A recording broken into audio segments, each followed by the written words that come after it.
본문은 누가복음 10장부터 18장까지 계속되는 예수님의 설교의 한 부분입니다.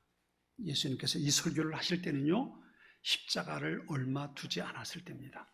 그리고 어떻게 보면 이 설교는 예수님의 생애를 축약할 수 있는 아주 소중한 말씀이라고도 볼 수 있습니다. 특히 오늘의 말씀은 우리가 잘 아는 부자와 거지 나사로라는 제목으로 불려지는 한 토막의 비유입니다. 그런데 이 말씀이 우리가 얼마나 중요한 메시지인지 모릅니다. 오늘 보면 두 사람이 등장을 합니다. 부자와 그리고 나사로입니다. 부자는 이름도 등장하지 않습니다. 그냥 부자. 근데 나사로는 거지라고 하죠. 그리고 부자와 거지 나사로 두 사람이 등장을 하는데 이 사람들이 살아있을 때의 모습뿐만 아니라 이 사람들이 죽은 후의 모습이 오늘 본문 속에 나타나 있습니다. 먼저 부자에게 한번 집중해 볼까요? 이 본문에 나오는 예수님께서 말씀하신 이 부자는 어떤 사람일까? 오늘 본문에 보면 그 사람은 어떤 옷을 입었냐 하면 자줏빛 옷과 고운 베옷을 입었다 그랬습니다. 이건 오늘날 말하면 명품을 말합니다. 굉장히 비싼 부자들만 입을 수 있는, 그것도 아무나 웬만한 사람이 입을 수 있는 게 아니고 정말 특별한 사람들, 고위직에 있는 사람, 굉장히 경제적으로 풍성한 사람들, 부자들, 그 사람들이 입을 수 있는 옷이 바로 이 고운 옷이고 자줏빛 옷이고 고운 베옷입니다. 그러니까 그것만 가지고도 그 사람들이 그 당시 사회 속에서 얼마나 상류층 사람이었는가 우리가 생각해 볼 수 있습니다. 뿐만 아니라 경제적인 부유함이 있어서 날마다 친구들을 불러서 잔치를 했다 그랬습니다. 아마 요즘으로 말하면 그럴 것 같아요. 성공한 사람, 그렇죠? 성공해서 많은 돈을 번 사람, 그런 사람의 모습인데요. 자칫 오늘 본문을 우리 잘못 이해하면 이렇게 볼 수 있어요. 부자기 때문에 지옥에 갔다. 그렇게 이해하면 이거 곤란한 내용입니다. 굉장히 곤란해요. 부자니까 이 세상에서 잘 살았기 때문에 죽어서 고통을 겪는 지옥에 갔다? 나사로는 거지고 힘들게 살았으니까 죽어서 천국에 갔다? 이렇게 생각할 수 있는 말씀이 아니에요. 그렇게 생각하면 이 말씀을 해석하는 핀트가 굉장히 달라져 있는 겁니다. 오늘 본문에 나오는 이 부자는요, 열심히 일해서, 아니 어쩌면 자기 부모로부터 많은 유산을 받아서 살게 된 부자일 수도 있습니다. 아무튼 그는 부자입니다. 그런데요, 성경을 보면 그가 악한 일을 했다는 얘기가 안 나와요. 심지어 이런 얘기가 나옵니다. 그 부잣집 앞에, 대문 앞에서 살았던 게 누굽니까? 거지 나사로예요. 거지 나사로입니다. 그런데 부자는 자기 집에서 날마다 잔치를 하고, 당시 유대인의 관례가, 관습이 그래요. 부자들이 잔치를 하고 나면 가난한 사람들을 위해서 자기들이 먹던 음식을 대문 밖에 내놓습니다. 그러면 거지라든가 가난한 사람들이 와서 그 음식을 가져다 먹는 거예요. 그러니까 이 부자는요, 그냥 일반적인 부자일 뿐만 아니라 선행도 할 뿐만 아니에요. 이게 이 부자가 지옥에 갔는데 아브라함이 여기서 말합니다. 아버지 아브라함이요 라고 말합니다. 아버지 아브라함이라고 말하는 건 되게 어떤 사람을 말하면 유대인들을 말하거든요. 유대인들인데 아브라함을 향해서 아버지 아브라함이라고 말할 수 있는 사람은 나름대로 유대인 층에서도 신앙생활을 하는 사람입니다. 나는 아브라함의 자손이야. 난 아브라함의 자손이야. 유대인들은 이것에 대한 자부심을 가지고 살았거든요. 그 마음을 가지고 살았던 게 바로 이 사람입니다. 경제적으로 부유하고 상류층 계통에 있는 사람이고 날마다 있는 것 가지고 친구들 불러서 잔치를 하기도 했지만 악한 사람은 아니에요. 나름대로 유대교회에서 신앙생활도 했고, 그리고 가난한 사람들을 위해서 자선도 베풀었던 사람이 바로 이 부자였단 말이에요. 이 부자가 악한 사람이 아니었다는 거예요. 악하기 때문에 지옥 갔다는 얘기가 아니라는 겁니다. 그런 사람이 오늘 본문 속에 나오는 이 부자의 모습입니다. 아무튼 이 본문에 나오는 이 부자는 세상에서 뚜렷한, 사실 그래요. 우리가 생각하면 그러면 그 나사로 병원에 데려다가 치료도 좀 해주고 좀 그래야 될 거 아니에요. 그러진 않았어요. 적극적으로 선행을 베풀진 않았지만, 그렇게 하진 않았지만 그럼에도 불구하고 악한 사람은 아니었다는 겁니다. 단지 내가 가지고 있는 경제적인 여유를 가지고 즐기고 그것을 가지고 행복하게 살았던 그런 사람입니다. 뿐만 아니라 자기 나름대로 가지고 있었던 유대인으로서의 신앙을 지켜 살았던 그런 사람이 바로 이 부자라고 볼 수 있습니다. 일반적으로 요즘 우리가 볼 수 있는, 그죠? 경제적인 상류층에 있는 사람, 잘 사는 사람, 부자. 그러면서도 때때로 어려움 당한 사람들에게 자선을 베풀기도 하고 돕기도 하는 그런 사람의 모습이라고 우리가 일반적으로 생각해 볼 수 있습니다. 거기에 플러스 하나를 더한다면 안타깝지만 교회도 다니는 사람, 교회도 다니는 사람, 경제적인 여유가 있어서 부자이기도 하고 교회도 다니고 때때로 가난한 사람들에게 자선을 베풀기도 하고 그렇게 살았던 사람, 그렇죠? 이 사람이 바로 오늘 본문에 나오는 이 부자의 모습이었다는 겁니다. 이 부자는 어떻게 생각했을까요? 내가 죽으면 나는 하나님의 백성이니까 아브라함 품에 안길 거야, 그 생각했을 겁니다. 그렇죠? 아브라함의 자손이니까 아브라함을 향해서 아버지 아브라함이여 라고 말할 정도니까요. 나름대로 유대인의 신앙을 가지고 있었으니까, 또 내가 악한 짓을 안 했으니까 내가 죽으면 분명 아브라함 품에 안길 거야, 자신 있게 생각했단 말이에요. 죽고 깨어나 보니까 어디예요? 지옥이더란 말이에요. 지옥이더란 말이죠. 왜? 고통이 극심한, 성경에 보면 지옥을 그렇게 볼 수 있습니다. 시간상으로 보면 영원히 머무는 곳입니다. 그러니까 끝이 없어요. 뿐만 아니라 고통이 있어요. 이 고통이 얼마나 크냐면 불꽃에 타는 것 같은데 타지 않아요. 이런 고통스러운 것이 지옥이라는 거예요. 가장 큰 고통은 뭐냐면 끝이 없다는 것. 끝이 없다는 겁니다. 고통 속에서 사람이 겪을 수 없는 무지한 고통을 겪는데 어느 정도 끝이 있으면 차라리 죽어버리면, 끝나버리면 좋겠는데 그게 아니고 끝이 없이 영원한 시간을 그렇게 살아야 된단 말이에요. 이게 지옥이에요. 이게 지옥입니다. 이 부자가 거기에서 깨어난 겁니다. 자기는 아브라함 품에서 깨어날 줄 알았는데 깨어나 보니까 지옥이더란 말이에요. 너무 고통스러워서, 너무 힘들어서, 너무 아파서 말하는 겁니다. 아브라함, 아버지 아브라함이요, 아브라함 아버지 품에 있는 나사로 보내서 내 혓바닥에 물 한 방울 좀 적셔주십시오 라고 얘기할 만큼 고통스러운 지옥에서 그는 생활하게, 영원한 시간을 보내게 되었다는 겁니다. 이게 바로 그의 모습이에요. 이러는 겁니다. 내가 살아있는 동안 아버지 아브라함이요, 내가 아브라함의 자손으로 지금까지 살아왔지 않습니까? 그런데 내가 여기 왜 와 있습니까? 그러면서 아브라함에게 항의했을 수도 있습니다. 그런데도 불구하고 그는 지금 지옥에서 살 수밖에 없는 겁니다. 이렇게 말하죠. 좀 보내달라. 그래, 아브라함이 그래요. 야, 너와 우리 사이엔 이게 간격이 있어서, 구렁텅이가 있어서 우리가 너한테 갈 수도 없고 너가 우리한테 올 수도 없어. 그렇게 지옥은 어떤 갇혀있는 곳인데 영원토록 고통 속에 있을 수밖에 없는 게 지옥이라는 거예요. 이 부자는 거기서 깨어났던 겁니다. 예수님이 지금 여기서 누가 부자라고 말하는 걸까요? 그 당시에는 부자들을 보면서 니들 다 지옥 갈 거야, 그렇게 말하는 걸까요? 그건 아니라는 거예요. 나름대로 믿음의, 나름대로 종교 생활도 하고 유대인으로서 살아가기도 하지만 그럼에도 불구하고 그들 가운데 지옥에 있어야 할 사람들도 있다는 겁니다. 이 도덕적인 가르침을 해주는 게 아니에요. 이게 부자입니다. 자, 그렇다면 한번 거지 나사로 한번 생각해 볼까요? 말씀드린 것처럼 그는 거지입니다. 왜 거지가 됐을까? 그의 몸의 신체적인 특징을 보면 알 수 있어요. 헌대가 있어요. 피부병이 있어요. 피부병이 있으니까 가려워서 긁다 보니까 아까 말씀드린 것처럼 터져가지고 피가 나고, 거기서 피가 나는 곳에서 나중에 고름이 나요. 피부병이 있으니까 냄새가 나니까 사람들이 있는 곳에 갈 수가 없어요. 가족들도 이 사람을 내다 버린 겁니다. 포기한 겁니다. 어디 갈 데가 없는 거예요. 그래도 먹고 살아야 되잖아요. 먹고 살아야 되니까 가만히 보니까 그 집에 늘 잔치를 하고 음식을 내놓는단 말이에요. 그럼 나 저 집 앞에 가서 매일 내놓는 그 음식이라도 내가 먹고 살아야 되겠다. 그래서 부잣집 대문 옆에 가서 그리고 자리 잡고 거기 사는 겁니다.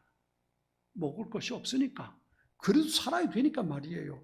사람들이 있는 곳에 갈 수는 없고 직장을 잡을 수도 없고 일거리도 찾을 수 없으니까 거지가 될 수밖에 없단 말이에요. 그러니까 거기서 생활하게 된 거예요. 어떻게 보면 그 당시 사람들이 보면 외면하고 싶은 사람이 바로 그 거지 나사로였다고도 볼 수 있어요. 나사로가 죽었을 때 어떻게 장사했을까요? 상상을 해보세요. 부자가 죽었을 때는 어떻게 장사했을까요? 아마 굉장히 호화스럽게, 요즘으로 말하면 장례 절차를 따라서 리무진을 타고 관을 싣고 그리고 장례를 치렀을 겁니다. 많은 사람들이 애도하면서 그렇게 지냈겠지요? 그렇게 지냈을 테지만 이 거지 나사로가 죽었을 때는 어떻게 장사 치렀을까요? 아마 상상해 보건대 가만히 둘둘 말아가지고 누군가가 가만히 그 시신 둘둘 말아가지고 지게 짊어지고 쓰레기통에 갖다 동네 밖에 쓰레기 버리는 거 던져버리고 불에 태워버리지 않았겠습니까? 왜? 그건 거지예요. 누구도 가까이 하지 않고 누구도 그를 인정해 주지 않는 그런 사람이었단 말이에요. 더 이상 어떤 소망도 가지고 있지 못했던 사람, 그가 바로 거지 나사로의 모습이었단 말이에요. 그런데 그 거지 나사로가 어떻게 아브라함 품에 천국에 가서 있을까? 왜 그 부자는 잘못한 것도 없는데, 그죠? 악하게 산 것도 아닌데 지옥에 가 있고, 이 거지 나사로 그가 예수를 믿었다는 것도 아니고 말이죠. 오늘 성경만 보면 그가 어떤 착한 일을 한 것도 아닌데 말이에요. 그가 아브라함 품에 천국에 가서 있을까? 이게 도대체 무엇이 기준일까? 이것을 가르쳐 주는 것이 오늘 보면 예수님의 말씀입니다. 착한 일을 했기 때문에. 여러분, 나사로가 무슨 착한 일을 했습니까? 부자가 나빠서 부자가 무슨 악한 일을 했습니까? 그런 거 전혀 없어요. 그런 거 나타나지 않아요. 악한 일을 한 것도 아니고 착한 일을 한 것도 아닙니다. 그런데도 불구하고 거지는 아브라함 품에 천국에 갔고 부자는 지옥에 가서 고통 속에 있게 됐단 말이에요. 어떻게? 그 기준이 뭘까? 여기서 두 가지 죽음의 모습을 우리가 보는 겁니다. 부자의 죽음과 거지 나사로의 죽음. 이것을 우리가 오늘 본문에 생각해 볼 수 있는 겁니다. 이 기준, 이 두 죽음의 행선지가 달라진 기준이 뭘까? 그것은 착하게 살고 악하게 사는 것이 아니라는 겁니다. 그게 아니에요. 오늘 본문에 보면 힌트가 있는데요.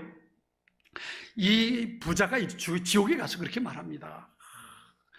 그렇다면 나사로가 여기 와서 내게 위로해 줄 수 없다면 죽은 나사로 내 집에 보내서 내 형제 다섯이 있는데 가서 좀 얘기해서 내가 여기 지옥에 있으니까 여기 오지 않게 잘 살라고 얘기 좀 해달라고 부탁을 합니다. 그런데 예수님께서 이렇게 말씀하세요. 예수님께서 뭐라고 말씀하시냐면 아니야, 간다고 해도 그들이 믿지 않을 거라는 거예요. 믿지 않을 거라는 겁니다. 29절에 그렇게 말합니다. 아브라함이 이르되 그들에게 모세와 선지자들이 있으니 그들에게 들을지니라. 모세와 선지자 그들에게 있어. 그들에게 들어. 그때 이 부자가 이렇게 말합니다. 아니요, 우리 형제들은 얼마나 악한지요. 그렇게 해서는 안 듣습니다. 죽은 사람이 살아나서 가면, 그건 기적이죠. 그죠? 죽은 사람이 살아나서 가면, 그러면 나는 믿을 겁니다. 그리고 얘기하는 거예요. 그랬더니 오늘 성경에 아브라함이 이렇게 말합니다. 오늘 보면 31절에 이렇게 말하죠. 모세와 선지자들에게 듣지 아니하면 비록 죽은 자 가운데서 살아나는 자가 있을지라도 권함을 받지 아니하리라. 무슨 말이에요? 지금 나사로가 죽었다가 살아나서 형제들이 가서 나 죽었었는데 너희 형 죽어가지고 지옥에 있는 거 내가 봤어. 형이 내가 부탁받고 왔는데 너희들 지옥에 오지 않도록 잘 살래? 이건 나더러 전해주라고 해서 왔어. 너희 잘 살아. 아무리 죽었다가 살아나서 그 얘기를 해준다 할지라도 모세와 선지자의 말을 듣지 않는 사람이라면 죽었다가 살아난 사람이 가도 듣지 않는다는 거예요. 여러분이 죽었다 살아난 사람은 누굴까요? 예수님이에요. 예수님은요, 이 말씀을 전하고 머지않아서 십자가에 돌아가실 거고 부활하실 겁니다. 그런데 그럴지라도 믿지 않는 사람들이 있다는 거예요. 오늘 본문의 핵심은 천국과 지옥을 갈라놓는 두 가지 죽음의 기준은 뭐냐면 모세와 선지자들입니다. 모세와 선지자. 착한 일을 했는가? 악한 짓을 했는가? 이게 기준이 아니고 모세와 선지자가 그 기준이라는 겁니다. 그들의 말을 들으면 천국 갈 거고 그들의 말을 듣지 않으면 지옥 가게 된다는 겁니다. 이게 예수님께서 하시는 아주 분명한 메시지입니다. 천국과 지옥을 결정하는 키, 그게 바로 모세와 선지자가 된다는 겁니다. 그렇다면 모세와 선지자는 무엇을 말할까? 성경에 모세와 선지자는 구약 성경을 되게 의미합니다. 모세와 선지자는 바로 구약의 메시지입니다. 구약 성경에 모세가 기록한 것이 모세오경이고요. 그 다음 나머지 구약 성경들은 대개 선지자들이 기록한 겁니다. 그러니까 모세와 선지자 그러면 구약 성경을 말합니다. 그러면 이 구약 성경은 무엇을 말하는 것일까? 누가복음 24장 25절로 27절에 이렇게 예수님 말씀하십니다. 너희는 어리석고 예언자들의 말하는 것을 더디 믿는구나. 그리스도가 이 모든 고난을 받고 그의 영광에 들어가야 할 것이 아니겠느냐? 예수께서 모세로부터 시작하여 모든 예언자를 들어 예수님에 관한 성경 말씀을 제자들에게 설명해 주셨습니다. 그랬어요. 나중에 부활하신 예수님께서 11명의 제자들이 모여있을 때에, 그리고 많은 성도들이 모였을 때 예수님께서 누가복음 24장 44절에 이렇게 말씀하십니다. 내가 전에 너희와 함께 있을 때에 너희에게 한 말이 이것이다. 모세의 법과 예언서와 시편에 나의 관에 쓰여진 모든 것이 반드시 이루어져야 한다. 무슨 말이에요? 무슨 말입니까? 예수님이 전에 요한복음 6장에서도 이렇게 말해요. 너희가 모세를 믿었다면 나를 믿을 것이다. 왜냐하면 모세가 기록한 것이 나에 관한 것이기 때문이다 라고 말씀하셨어요. 여기 아브라함이 모세와 선지자에게 듣지 않으면 죽었다 살아난 사람이 가도 듣지 않을 거다. 이 말이 무슨 말이겠어요? 모세와 선지자는 무엇을 말하냐면 구약 성경을 말하고, 구약 성경은 누구를 가리키냐면 예수님을 가리키는 겁니다.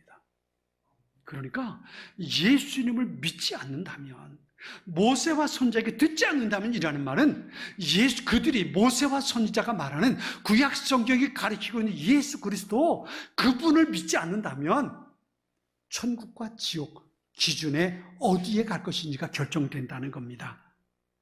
이런 배경 속에서 주님께서 말씀하신 것이 바로 그겁니다. 모세와 선지자의 가르침을 받지 않는다면, 무슨 말이에요? 모세와 선지자가 가르치고 있는 예수 그분을 믿지 않는다면 누구도 천국에 갈 수 없다는 겁니다. 누가복음 12장에 어리석은 부자에 대한 이야기가 나오지요. 이 부자 또한 악한 짓을 한 거 없습니다. 열심히 농사 지었고 땀 흘려서 고생하면서 1년 동안 애쓰면서 수고했습니다. 그리고 가을이 돼서 많은 것을 수확했습니다. 많은 것을 수확하니까 그걸 보관할 창고를 또 짓게 됐지요. 많은 것을 수확했어요. 부자입니다. 그가 나쁜 짓 한 거 아니에요. 근데 그 사람을 향해서 하나님이 이렇게 말씀하십니다. 어리석은 사람아, 오늘 밤 네 영혼 가져갈 것이다. 그러면 네가 준비한 것들 누구 것이 되겠냐? 그러면서 이렇게 말씀하세요. 이런 사람은 자신을 위해서 재물을 쌓고 하나님께 대하여 부유하지 못한 사람이다. 그랬습니다. 악한 사람이 아닙니다. 열심히 일해서 수고했습니다. 그런데 그의 삶 속에 예수님이 없습니다. 그렇죠? 많은 것을 누리고 살고 있습니다. 성공했어요. 잘 살아요. 많은 사람들에게 인정받았어요. 존귀함을 받아요. 높은 곳에까지 올라갔어요. 그리고 착하게 살아요. 뿐만 아니라 교회도 다녀요. 교회도 다녀요. 문제는 뭐냐면 그의 삶 속에 예수 그리스도가 없다면, 이게 문제입니다. 그의 삶 속에 예수 그리스도가 없다면 그의 죽음은 어디로 향해 가는 죽음이냐면 지옥을 향해 가는 죽음이 될 수밖에 없다는 겁니다. 그런데 세상에 살면서 힘들고 어렵게 살아도, 때론 낙심하고 슬픈 일을 당하고 사람들보다 뒤처져서 어떻게 보면 낙오자처럼 산다 할지라도 그의 삶 속에 예수 그리스도가 있다면 그는 천국을 향해 가는 죽음의 문을 들어서게 된다는 겁니다. 우리가 죽으면 이 운명이 결정됩니다. 내가 영원한 시간을 천국에서 보낼 것인가? 아니면 영원한 시간을 지옥에서 고통 속에 보낼 것인가? 이것을 결정하는 것이 죽음의 관점이라면 그것을 결정하는 기준은 내 삶 속에 예수 그리스도가 있는가 없는가의 차이입니다. 예수님을 믿고 예수님을 나의 주님으로 고백하고 내 삶 속에 예수님과 동행하고 있다면 그의 인생의 마지막은 영원한 시간을 천국에서 함께 보내게 될 것입니다. 그러나 아무리 세상에서 넉넉하고 부유롭고 많은 사람들에게 인정받으며 살았을지라도 예수님 그분에게 인정받지 못했다면 그의 마지막 죽음은 지옥을 향해 가게 된다는 겁니다. 여기에 예수를 믿어야 할 가장 중요한 이유가 있는 겁니다. 예수를 믿으면 영원한 시간을 어디서 보내게 되는가? 우리가 이 말씀을 통해서 알 수 있습니다. 예수님을 나의 마음속에 내 인생에 영접하고 내가 예수님과 함께 살아갈 수 있다면 그 사람은 영원한 삶, 영원한 시간을 천국에서 보내게 되는 겁니다. 마지막으로 우리 데살로니가 후서 1장 8절과 9절의 말씀입니다. 우리 앞을 보시고 한번 같이 한번 읽어보겠습니다. 수빈아, 한번 보여줄까? 누가복음 데살로니가 후서 1장 8절과 9절 말씀 한번 띄워주세요. 한번 같이 읽어보도록 하겠습니다. 준비가 안 됐나? 데살로니가 후서 1장 8절과 9절입니다. 준비가 안 된 것 같은데 제가 한번 읽어보겠습니다. 제가 읽습니다. 그분은 하늘의 불꽃 가운데 나타나셔서 하나님을 알려고 하지 않는 자들과 우리 주 예수님의 복음에 순종하지 않는 자들을 벌하실 것입니다. 그들은 영원히 멸망해서 주님과 가까이 있을 수도 없고 그분의 크신 영광을 볼 수도 없게 될 것입니다. 그랬습니다. 주님께서 내 인생에 계신 것과 주님께서 내 인생에 없는 것의 차이가 얼마나 큰 것인가 우리가 알 수 있습니다. 이 말씀 우리의 마음속에 새기면서 예수님을 내 인생에, 내 삶에 모시고 살아갈 수 있는 우리 모두의 삶이, 여러분의 삶이 될 수 있기를 축원합니다. 그 마음 가지고 우리 성찬의 자리에 함께 참여하도록 하겠습니다.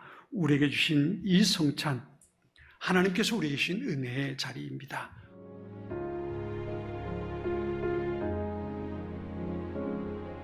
지금은 선교 헌금 시간입니다.